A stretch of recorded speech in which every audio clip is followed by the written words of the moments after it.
আপনি কি বলতে পারবেন কাউন্টেবল নাউন আর আনকাউন্টেবল নাউন কি? আমাকে কিছু সেকেন্ড সময় দেন, আমি আজকে আপনার পুরোটা ক্লিয়ার করে দিচ্ছি। কাউন্টেবল নাউন কি? যেটা আমরা গণনা করতে পারি, অর্থাৎ 1, 2, 3, অর্থাৎ যেসব নাউনের সংখ্যা আমরা গণনা করতে পারি সেসবকে আমরা বলবো কাউন্টেবল নাউন। আর আনকাউন্টেবল নাউন যেসব নাউন গণনা করা যায় না। দেখুন, অ্যাপল, বল, এইসব নাউনকে আমরা কিন্তু গণনা করতে পারি। আমরা কিন্তু দেখলেই বলতে পারবো কয়টা অ্যাপেল, কয়টা বল। কিন্তু ওয়াটার বা রাইস, এগুলোকে আমরা দেখে গণনা করতে পারবো যে কতগুলো? এগুলোর জন্য তো আমাদের ওজন করতে হবে, তাই না? জিনিসটা ওজন করে জিনিসটার পরিমাণ বোঝাইতে হবে। আর একটা কমন জিনিস হচ্ছে, আমরা কাউন্টেবল নাউনের ক্ষেত্রে জিজ্ঞেস করি হাউ মেনি দ্বারা আমরা প্রশ্ন করি। কিন্তু আনকাউন্টেবলের ক্ষেত্রে আমরা কি করি জানেন? আমরা কি জিজ্ঞেস করি হাউ মেনি? না, সঠিকটা হচ্ছে আমরা জিজ্ঞেস করি বা আমরা বলি আ গ্লাস অফ ওয়াটার। কিছু কমন মিস্টেক যেগুলোকে আমরা কাউন্টেবল হিসাবে ভুল করি, যেমন ধরুন ইনফরমেশন, অ্যাডভাইস, ফার্নিচার। এগুলোর শেষে আমরা কখনোই বলবো না ইনফরমেশনস, অ্যাডভাইসেস, ফার্নিচার্স। আপনি বলতে পারেন ইনফরমেশন এবং আপনাকে বলতে হবে ফার্নিচার, অথবা আপনাকে বলতে হবে অ্যাডভাইস। আমরা হয়তো অনেক সময় বলে থাকি let me give you some advices, কিন্তু এটা কিন্তু একদম ভুল। আমরা বলবো let me give you some advice. আমরা বলবো না ফার্নিচার্স, আমরা বলবো ফার্নিচার, কারণ এটা একটা আনকাউন্টেবল নাউন। আপনি এখন বলবেন ফার্নিচার কীভাবে আনকাউন্টেবল হয়? এটা তো আমরা গুনতে পারি, আমার বাসায় একটা ফার্নিচার, 2টা ফার্নিচার। কিন্তু না, ফার্নিচার একটা আনকাউন্টেবল নাউন। আপনারা যদি আমার নাউনের ক্লাসিফিকেশন ক্লাসটা সম্পর্কে দেখে থাকেন, তাহলে আপনারা জানবেন যে কনক্রিট নাউন 4 প্রকার।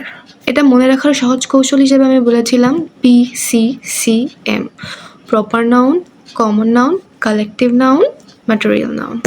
এখন হচ্ছে আমরা যেটা আমাদের লাগবে সেটা হচ্ছে PCC। এই 3টা হচ্ছে কাউন্টেবল নাউন, এবং M অর্থাৎ ম্যাটেরিয়াল নাউন, এটা হচ্ছে আমাদের আনকাউন্টেবল নাউন। এখন চলে আসি ফার্নিচারের কথায়। আমরা তো ফার্নিচার গণনা করতে পারি, তাহলে এটা কেন আনকাউন্টেবল নাউন? ওয়েল, ফার্নিচার বলতে আমরা কি বুঝি? সাধারণত আমাদের বাসায় যেসব চেয়ার, টেবিল, সোফা, বেড এসব থাকে, এগুলোকে আমরা ফার্নিচার বলি। এখন আমরা যদি এদেরকে আলাদা আলাদাভাবে বলতে চাই, আলাদা আলাদাভাবে গণনা করতে পারি যে বেড, একটা বেড, 2টা বেড, 3টা বেড। কিন্তু আমরা চেয়ার, টেবিল, সোফা এইসব কিছুকে একত্রে করে কিন্তু সেটাকে আমরা ফার্নিচার বলি। তো তখন সেটা আনকাউন্টেবল হয়ে যায়। অর্থাৎ এরা যখন একা একা থাকবে, অর্থাৎ চেয়ার, টেবিল এরা যখন পৃথক থাকবে, তখন আমরা সেটাকে বলি কাউন্টেবল। কিন্তু এই সব কিছু এক জায়গায় হয়ে যখন একটা গ্রুপ তৈরি করে, তখন আমরা সেটাকে বলি ফার্নিচার। তাই আমরা ফার্নিচারকে আনকাউন্টেবল নাউন হিসেবে বলবো। তাহলে শুনে রাখুন, আনকাউন্টেবল নাউনকে আমরা কখনোই প্লুরাল করব না, অর্থাৎ আমরা এর শেষে এস যুক্ত করব না। এখন আমাকে কিছু প্রশ্নের উত্তর দেন। আপনি যদি পুরো ক্লাসটা বুঝে থাকেন, তাহলে এই কয়েকটা প্রশ্নের উত্তর দিয়ে যান। আর যদি না পারেন, সমস্যা নেই, আমি আপনাকে এসে উত্তরটা জানিয়ে দিব। চলুন দেখে নিই আপনি কতটা বুদ্ধিমান, আপনি ক্লাসটা বুঝতে পেরেছেন কিনা, উত্তর দিতে পারেন কিনা।